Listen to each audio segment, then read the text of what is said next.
ìdí tán fi ń pè mí ní president lélẹ̀. Téèyàn bá ń fojú sọ̀rọ̀ mo mọ̀ nǹkan tó ń sọ, tó bá ń fọwọ́ sọ̀rọ̀ mo mọ̀ nǹkan tó ń sọ. Àwọn tó yẹ kí n fún ní recognition ní page mi mo fún wọn.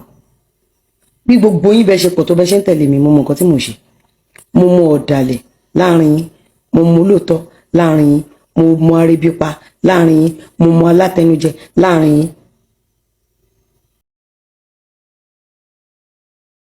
Block any ọ̀dàlẹ̀, block any ọ̀tá tí ò bá fi ọwọ́ sọ́wọ́ síbi tọ́wọ́ ń gbé, any ọ̀tá warriors pátápátá, any ọ̀tá ìṣerere, block them off.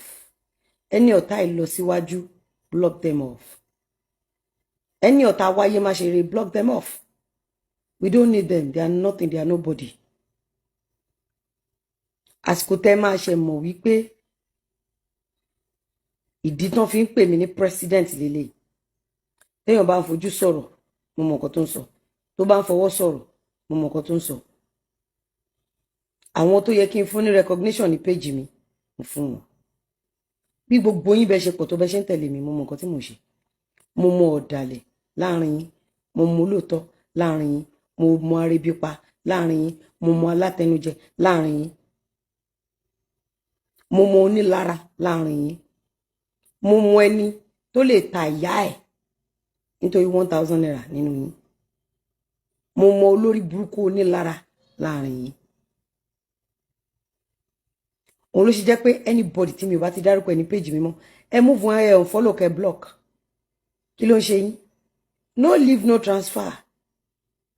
No leave, no transfer. Adádúró ni. Mi ò ní speaker, mi ò ní kankan. Mo dá dúró tán ni, mi ò. Ẹ má kó lórí burúkú kan fi kérò jọ.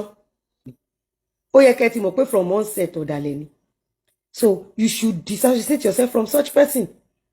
Àdàbí ló ń tú wọn jáde. Àdàbí gbogbo àwọn ọ̀tá tó wà níbi kọ́lọ́fín. Àdàbí ló jẹ́ kí ìbòrùbójó kan sá jáde níbi kọ́lọ́fín wọn. Ẹ lè jù mí lọ lọ́jọ́ orí ẹ̀yin ìyá àti bàbá tẹ́ wà lórí social media. Bá àwọn ìrìn àjò kan wà ẹ gbàgbé ẹ̀. Ẹ gbàgbé ẹ̀. From onset ọ̀dàlẹ̀ lẹ́lòmíì ó dẹ̀ ń bá ọ̀tá ṣiṣẹ́. Wọ́n rò pé àwọn máa rí voice wa gbà kan wá bẹ̀rẹ̀ part 1 to 1 billion kan wá fi kó èrò jọ láì ṣe èèyàn torí kò séèyàn lára wọn. Èrò la rí pẹ̀lú wọn, gbogbo achievement wọn lórí irọ́ ni. We are working so they will be pick gbogbo wọn náà máa ṣà. Gbogbo wọn pátá náà máa ṣà. James Lloyd látijọ́ Joyce lèmi àti Anamáyọ̀wá mi gan máa bí Anamáyọ̀wá. Àwa ń gbàdúrà ní pé kó ṣe ẹ̀sìn káṣírí ẹ̀tú. Ó dẹ̀ ti ṣe. Àdàbí ni Àdàbí Pro Max. Àdàbí ni. Kọ́ bí ara ni. Wọ́n fẹ́ wá múṣẹ́ wa gangan lÉkòó ni. Ikú kan kò ní pàgbà ká má bàa po lórí ẹ̀. Níbi tí mo dé kò sẹ́dá tí màá bá rìn tí mi níyẹ̀wò spiritually. Kò tí sí. Kò tí sí. Oyè tí mo fẹ́ jẹ mo ti gbáradì. Mo ti múra oyè tí mo fẹ́ jẹ. Kò tí sí. Ẹ lọ fọkàn balẹ̀. Ẹ já máa ṣe show wa lọ. Abuké ta ni. Ẹ block wọn. Ẹ jẹ́ kán ṣe show fún mi. Ṣẹ́yìn náà ṣe show fún. Ẹ jẹ́ kán ṣe show. Àti Olúṣọlá Kampala block everybody. Gafar everybody unfollow them and block them. Àwa ti mọ̀ pé snitch ni wọ́n láti 1960. A mọ̀ kàn ṣiṣẹ́ fún yàn.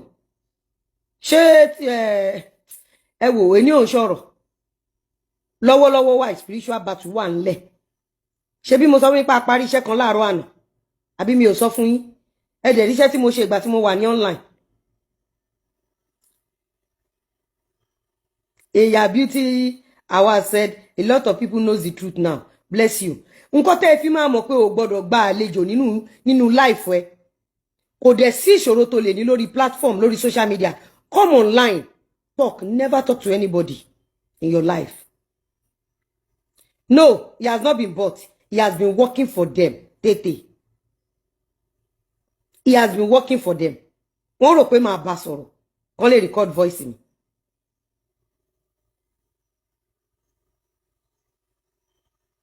Bukola, forget dead. We are not talking about dead or no living here. We are not after giving people followers. I am after securing my followers. Kọ́ má bá dèrò ẹ̀wọ̀n. Nígbà tọ́n bá rò pé nǹkan kan ṣẹlẹ̀ mọ́. Kọ́ má bá kí security wọ́n má bá wà hijack. Kọ́n lè bá délé. Tọ́n bá fẹ́ wá lu bàbá àti ìyá wọn. Kọ́n wá pẹ̀lú ìrọ̀rùn. Gbọ́ mi, ṣe bí monetization máa tán lọ́n di 23. Facebook ti fẹ́ pa monetization rẹ̀. Láàárọ̀ yìí ṣe wo èèyàn tó wá wò wá.